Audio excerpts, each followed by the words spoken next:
In part one, we looked at how a three-sentence introduction can be an extremely effective way of opening a higher English critical essay. And I mentioned at the end of that video, where we looked at two examples, one for character and one for setting, that the three-sentence introduction needed a little bit of tweaking for key scene questions and for theme questions. So I want to show you an example of each of these so that you can apply it effectively in your critical essay writing. So the first example I want to have a look at is a theme example, and we're going to use The Great Gatsby as our text. So we're going to look at this question: choose a novel or short story that deals with the theme of moral or social significance. With reference to appropriate techniques, explain how the writer develops this theme and discuss why its development adds to your appreciation of the text as a whole. A great question for The Great Gatsby. And now remember, the first sentence of our three-sentence introduction, it just uses the wording of that first sentence in the question, so that you don't have to think when you're perhaps panicking slightly or certainly a bit stressed because it's the beginning of the exam and you're perhaps not thinking clearly. You don't want to have to kind of be dredging up new vocabulary, having to think too hard in that moment to express yourself effectively. So what you do is you just use the phrasing, use the language that you're given in the question, and turn it round to create the first sentence of your essay. And in doing that, you will naturally be saying to the marker, I am focusing this essay on the task that has been set. And that first sentence should also define certain key terms and certain important things that your essay is going to be about. So in this, we need to know what the novel is that you're writing about, or the short story, and who wrote that novel or short story, and then what is the theme of moral or social significance that you're going to be focusing on. So here is an example of the sort of thing that you could write. F. Scott Fitzgerald's jazz-age tragedy, The Great Gatsby, deals with the socially significant theme of the corruption of the American dream. So far, so good, and it's exactly as we saw in part one, exactly the same, no changes at this stage. The second sentence is again exactly as we have seen before, where you just give a one-sentence summary of what the text is about, so as it would be in the blurb in the back of the book.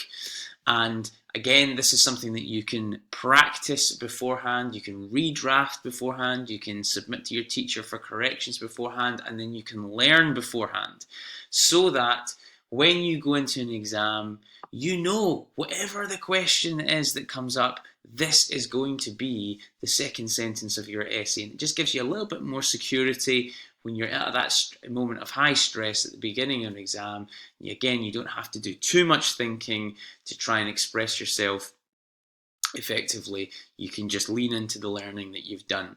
And so here's an example of what that could look like. Set amid the glamour of the Roaring Twenties, the novel charts the eponymous character's ultimately doomed attempt to recapture his lost love, Daisy Buchanan. Now, here is where there's a slight change to what we've talked about in part one, because the third sentence, what I said in the last video was that the third sentence needed to link the particular aspect of the text that you've been asked to focus on to the central concerns, or the key themes, or the key ideas of the book. I said that is essentially what critical essay writing is all about, making that connection.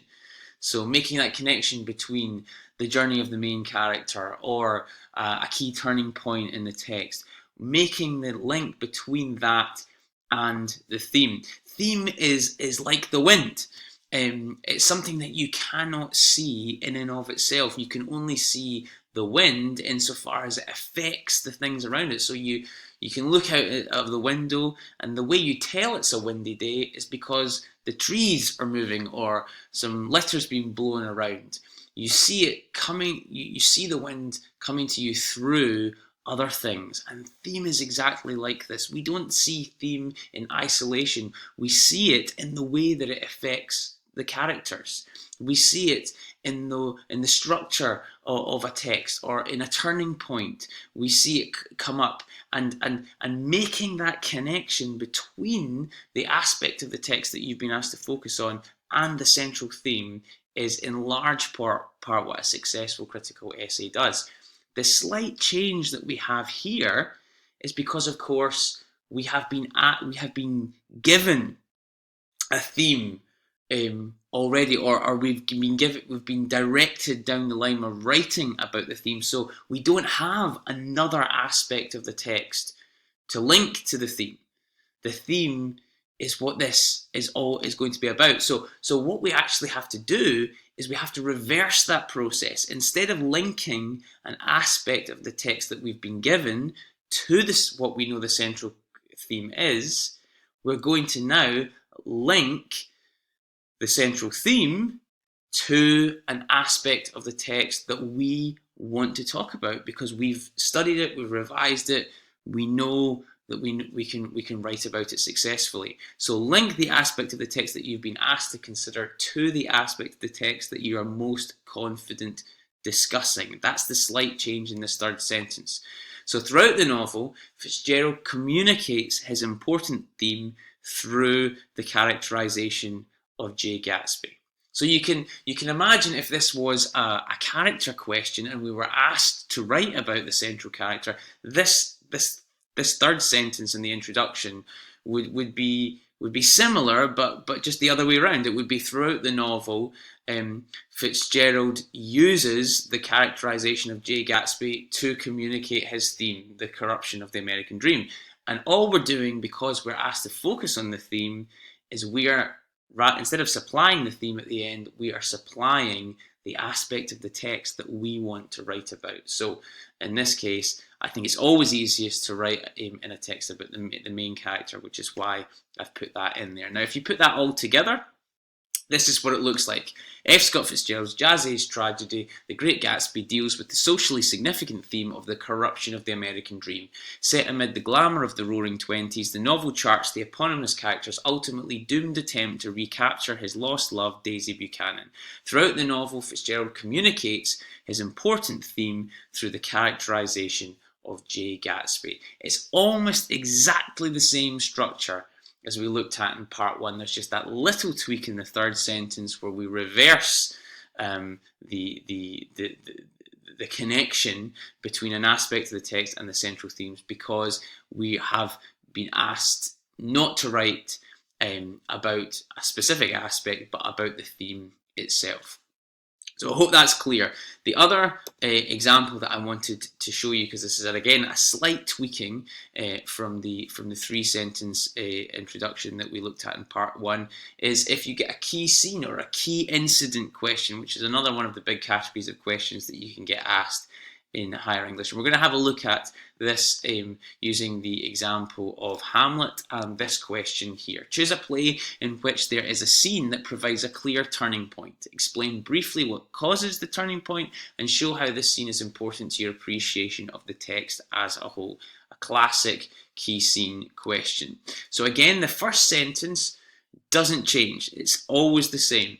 We're using the first sentence of the task, using the wording of the first sentence of the task to create the first sentence of our essay, to show that we are focusing clearly on the task. And we have to define the key terms. So in this case, we have to define what is the play, who wrote that play, and crucially, what is the scene that provides the turning point. Lots of critical essays on key scene questions that I've read in the past don't make this clear early enough. Sometimes they never make it clear what they consider to be the key scene. We're going to address the task very seriously right from the beginning by mentioning straight away what we consider to be this key scene that is the turning point in the play. So it could look something like this. In Shakespeare's tragedy Hamlet, Act 1, Scene 4 provides a clear turning point. Nothing fancy, nothing challenging particularly about that, but a very, very focused first sentence. The second sentence, this is where the slight change comes in to our three-sentence introduction, because what we still have to do, as in all the other examples, is provide our one sentence summary of, as it would be in the blurb of the back of the book, of the whole play. So, but we also have to provide a second sentence, and that second sentence summary is the summary of the key scene that you are focusing on, because that just allows, it makes it clear to the marker the specific scene that you're looking at, and gives some kind of sketch of the key events of that scene that you're going to be discussing. So instead of a one sentence, one summary sentence, there's actually two. So the 3-sentence introduction becomes a 4-sentence introduction, and in the end it could look something like this. Set in the rotten Danish court, the play follows the eponymous character's struggle to avenge his father's foul and most unnatural murder at the hands of his uncle Claudius. Now that is just a standard 1-sentence plot summary that you can learn, redraft, and that will always be the second sentence to any essay that you write on Hamlet. But because it's a key scene question, we then need to add another 1-sentence summary line, but this time we're summarising not the events of the whole play, but the events of the key scene that we have already identified in the first sentence. So in Act 1, Scene 4, Hamlet encounters his father's ghost, who reveals the circumstances of his death and gives his son the assignment that proves so difficult for him to complete, which is the main action of that key turning point scene in Hamlet. And then the third sentence is just exactly as it's been in all the other examples, which is that we're linking the aspect of the text that we've been asked to consider, which is a key scene, to what we consider to be the central concerns of the text. And so that just looks like this. This turning point is crucial in helping the audience to understand the central theme of the play, the impossibility of certainty. And if you put that all together, you get something like this. In Shakespeare's tragedy Hamlet, Act 1, Scene 4 provides a clear turning point. Set in the rotten Danish court, the play follows the eponymous character's struggle to avenge his father's foul and most unnatural murder at the hands of his uncle Claudius. In Act 1, Scene 4, Hamlet encounters his father's ghost, who reveals the circumstances of his death and gives his son the assignment that proves so difficult for him to complete. This turning point is crucial in helping the audience to understand the central theme of the play, the impossibility of certainty. So I hope you can see through part 1 of these videos and part 2 that this 3-sentence structure for introductions can really help you. And for most questions, character questions, setting questions, questions like that, a simple 3-sentence structure will do every time.